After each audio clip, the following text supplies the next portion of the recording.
সালামু আলাইকুম। ওয়ালাইকুম আসসালাম। কি নাম আপনার? মোহাম্মদ আমিরুল ইসলাম। কোন দেশে যাচ্ছেন? ইন্ডিয়া যেতেছি। ইন্ডিয়া কোন জায়গায় যাবেন? চেন্নাই। কি বিষয়ে যাচ্ছেন?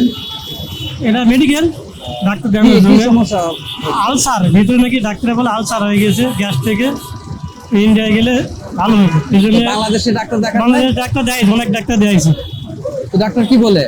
বলে ওষুধ খান ভালো হবে, কিন্তু হয় না, সারে না। তো হঠাৎ করে এই হঠাৎ বলতে আর 1 বছর ধরে এরকম প্রোগ্রাম, গত রোজার সময় করছি পাসপোর্ট, সময়ের জন্য যেতে পারিনি। এখন আমার স্যার ছুটি দিল, বলে ঠিক আছে এখন যান। 1 মাসের ছুটি দিয়েছে আমার স্যার। বাংলাদেশে যে ডাক্তার দেখাইলেন, ডাক্তাররা কতদিন যাবত চিকিৎসা করাচ্ছেন? 4 বছর। তো কোনো কাজ হয় নাই? ইন্ডিয়াতে যাবেন, এটা কিভাবে জানলেন যে ওইখানে ভালো চিকিৎসা এটা হবে? আমার ছোট ভাই গেছিল, চাচাতো ভাই, ওনার ওয়াইফে এরকম হয়েছিল, ওখানে ওষুধ খায় মোটামুটি ভালো সুস্থ, এই জন্যই যাওয়া আর কি। বাড়ি কোথায় আপনার? দিনাজপুর জেলা, দিনাজপুর কোথায়? হিলি হাকিমপুর থানা। তো এখন যে এই যে ভারতে যাবেন, টাকা পয়সা কিভাবে ব্যবস্থা করবেন? এটা আমার স্যারে দিয়েছে। উনি আপনাকে সহযোগিতা করতেছে। তো এখন এখানে ডক্টররা আপনার কোনো সমস্যার সমাধান করতে পারে নাই? না, বলতে ওষুধ খান ভালো হবে। বহুদিন 4 বছর ধরে ওষুধ খাই দিয়েছি, কোনো কাজ হয় না। অনেক ডাক্তার দেয়, 4টা 5টা ডাক্তার আছে, কোনো কাজ হয় না।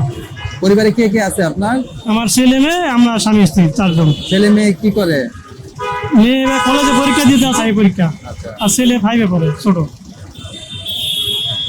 এই প্রথম যাচ্ছেন আপনি ইন্ডিয়াতে। দোয়া করি ভালোভাবে পৌঁছেন এবং সুস্থ হয়ে ইনশাআল্লাহ, আলহামদুলিল্লাহ। ভালো থাকবেন। হুম। সুপ্রিয় দর্শক মন্ডলী, দেশ বিদেশে যারা শুনছেন, এই ভাইটি ভারতে যাচ্ছেন চিকিৎসার জন্য। দীর্ঘ 4টা বছর উনি বাংলাদেশে চিকিৎসারত ছিলেন, কিন্তু কোনো সুফল পায়নি। এই কারণে উনি আবার ইন্ডিয়াতে যাচ্ছে উন্নত চিকিৎসার জন্য। আমরা ওনার জন্য দোয়া কামনা করি প্রবাসী টিভির পক্ষ থেকে। মোহাম্মদ মনিরুল ইসলাম হীরা, প্রবাসী টিভি, ঢাকা।